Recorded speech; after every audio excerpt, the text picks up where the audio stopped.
Andrew Williamson here. Welcome back to Williamson Education.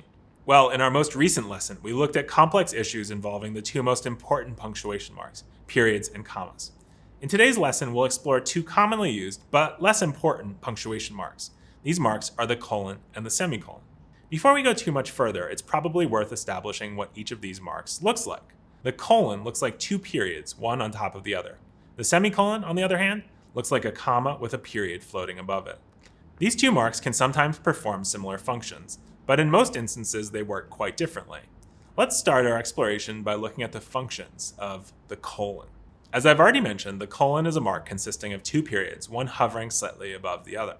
Colons may be used for any of several purposes in English, but today we will look at the two most common of these functions. Here we go. Let's dive in. The first function of the colon is to introduce an explanation of an idea mentioned previously in a given sentence. For example, consider the following sentence. There were many reasons for the failure of the restaurant. That's a complete sentence from a grammatical point of view. But do you notice anything missing from a conceptual point of view? It would seem to me that the audience of my sentence might like to know more about the specific reasons for the failure of the restaurant. That's where the colon enters the equation. I'm going to swap that period at the end of the sentence for a colon, and then I'm going to write several of the reasons mentioned in the earlier part of the sentence. Here goes. There were many reasons for the failure of the restaurant: bad food, high prices, and a poor location. See what I've just done there? I've introduced three reasons for the failure of the restaurant, and all of these reasons are formed in noun phrases. Notice, though, that I could also list clauses after the colon, and the sentence would still function properly. Here's another version of the same sentence. There were many reasons for the failure of the restaurant. The food tasted bad, the prices were high, and the owners had chosen a poor location. Unlike the semicolon, which we will examine at length in a moment, the colon is a flexible mark that can accommodate different kinds of grammatical units after it. You may list noun phrases and clauses after the colon, for example, and still have a properly functioning sentence. In this regard, it can sometimes be difficult to tell whether to use a colon or a semicolon, which is also used to separate independent clauses. I always come back to the idea that a colon is a specific mark used to introduce an explanation of the earlier idea mentioned in the sentence. Let's move on to the second use of the colon mark. That second use of the colon is to introduce a list of examples of an idea mentioned previously in the sentence. An example, as you know well at this point, is a particular instance of a general idea. An example is used to demonstrate or show how a general idea works through a concrete instance of that idea. Generally speaking, using a colon to introduce a list of examples signals that the end of a sentence is near. Once you use the colon to introduce the list of examples, you may not return to writing grammatically essential elements of the sentence. You must end the sentence after your list of examples concludes. Let's look at an example of such examples. Here it is.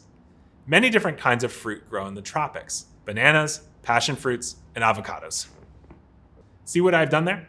I've given several examples of the many different kinds of fruits that grow in the tropics. Importantly, once I use the colon, the sentence comes shortly to an end. I do not reintroduce any structurally important elements of the sentence after the list of examples set off by the colon. Let's look at one more example of a list of examples.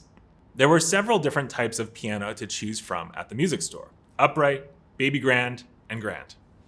Once more, I have given instances of a larger category with my examples following the colon in the sentence.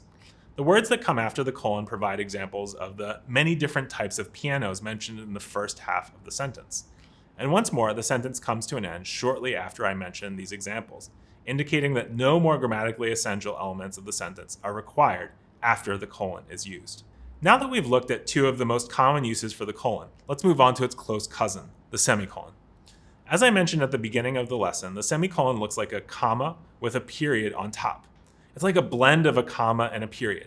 And for all intents and purposes, it functions as such, as a blend between these two marks. You may choose to use a semicolon anytime you wish to join two closely connected ideas without using a period. From a structural perspective, semicolons function like periods. They join independent clauses.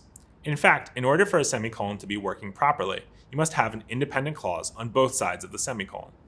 Unlike the comma, which can be used with a coordinating fanboys conjunction to connect ideas, a semicolon should not be used with a coordinating conjunction. In essence, you may choose to use a semicolon anywhere you would typically place a period. By choosing to use a semicolon instead of a period, you suggest to your reader that the ideas connected by the marks are especially closely related to each other. My personal perspective is that semicolons should be used only when connecting relatively short independent clauses, but this is just a matter of personal preference. I also feel that semicolons should not be used very often, but again, this is only my own style.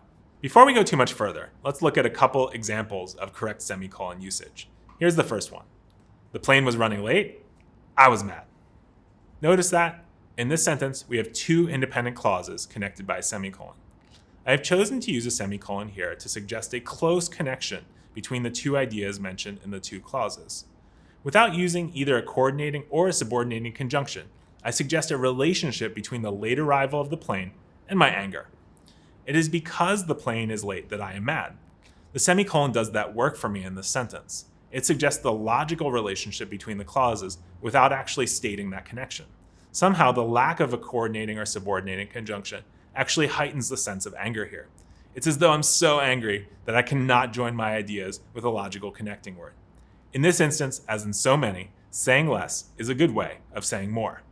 Let's look at one more example of semicolon usage. I will use the transition word however in this sentence to show how it might work with a semicolon. Here goes. The lady was tired from the trip. However, she had to work and could not afford to rest. Here, as in the last example, we have a set of two independent clauses connected by a semicolon. And once again, these need to be full independent clauses in order for the semicolon to work properly. If these two sentences were not full independent clauses, then the semicolon could not be used to connect them. One question you might have has to do with the use of the word however. Isn't that word kind of like the coordinating conjunction but? And don't we use a comma before a coordinating conjunction when connecting independent clauses? The answers to these questions are yes and yes. That said, the word however is not the same as the coordinating conjunction but. It might mean roughly the same thing, but it is not the same word. You will often see writers improperly join independent clauses using a comma and the transition word however. A comma may not be used in this manner. The semicolon is the appropriate mark. Well, with these reflections, we come about to the end of our work on colons and semicolons. These two marks are quite useful in a variety of circumstances, but let me reiterate that they should be used less often than, say, periods and commas. I often find that people start overusing semicolons once they know how to use them properly. Often a period will do all of the work that you need it to do. Use colons and semicolons sparingly. That's all for today. I'll see you right back here next time for a lesson on em dashes and parentheses. Spread the word.